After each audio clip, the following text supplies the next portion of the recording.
King Charles की तरह योगी को भी किंग बनाने की उठने लगी मांग।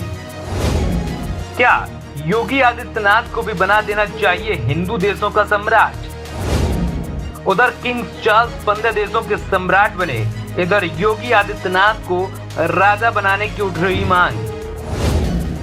योगी को राजा बनाने की मांग को लेकर हिंदूवादियों में जबरदस्त उत्साह। योगी को बना दो हिंदुओं का सम्राट, बुलडोजर बाबा को बना दो हिंदू देशों का राजा। योगी आदित्यनाथ करते हैं हिंदुओं के दिलों पर राज।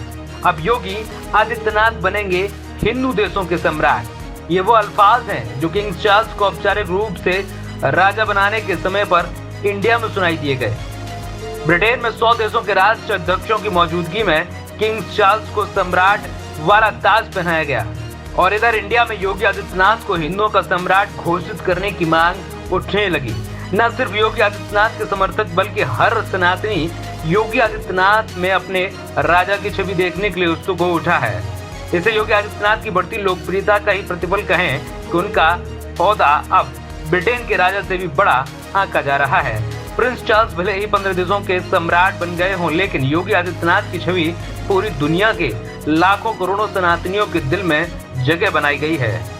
गौरतलब है कि योगी आदित्यनाथ को पहले से ही लोग हिंदू हृदय सम्राट मानते हैं, लेकिन जैसे ही ब्रिटेन की धरती पर किंग चार्ल्स को राजा बनाने की परंपरा शुरू हुई तो योगी आदित्यनाथ को भी राजा बनाने की मांग उठने लगी है। योगी भले ही आज उत्तर प्रदेश के मुख्यमंत्री के रूप में लोकतांत्रिक व्यवस्था का हिस्सा बने हुए हैं, लेकिन उनके समर्थक उन्हें किसी राजा से कम नहीं मानते हैं। योगी आदित्यनाथ ने अपने 6 वर्ष के कार्यकाल में पूरी दुनिया को राजनीति की एक नई परिभाषा दी है। इंडिया में जब योगी आदित्यनाथ को राजा बनाने की मांग उठने लगी तो कहा जाने लगा कि दुनिया में जितने भी हिंदू बाहुल्य देश हैं उन सभी देशों का राजा योगी आदित्यनाथ को बना देना चाहिए। एक लंबे अरसे से हिंदू हृदय सम्राट की छवि कायम रखने वाले योगी आदित्यनाथ को जब राजा बनाने की मांग उठी तो विपक्ष भी हैरान हो उठा। विपक्ष को लगने लगा कि योगी आदित्यनाथ का सामना करना उनके लिए आज भी पैरों तले जमीन खिसका देता है। अगर उन्हें जनता की मांग पर देश का राजा बना दिया तो विपक्ष के लिए देश में कहीं भी स्थान नहीं बचेगा। विपक्ष या तो योगी आदित्यनाथ की शरण ले लेगा या फिर राजनीति छोड़ देगा, क्योंकि योगी आदित्यनाथ देश के इकलौते ऐसे नेता हैं जिन्हें हिंदुत्व का पुरोधा माना जाता है। योगी के लिए ये दावे सिर्फ हवाबाजी नहीं है, बल्कि उन्होंने वास्तविकता में पूरी दुनिया में हिंदुत्व का डंका बजाकर दिखाया है। एक समय था जब उत्तर प्रदेश में दंगे, उपद्रव और माफियाओं की तूती बोलती थी, लेकिन अब योगी आदित्यनाथ ने सूबे की कमान संभाली तो विधर्मियों की आफत आ गई। अब उत्तर प्रदेश में सिर्फ हिंदुओं का डंका बजता है और विकास की गंगा बहती है।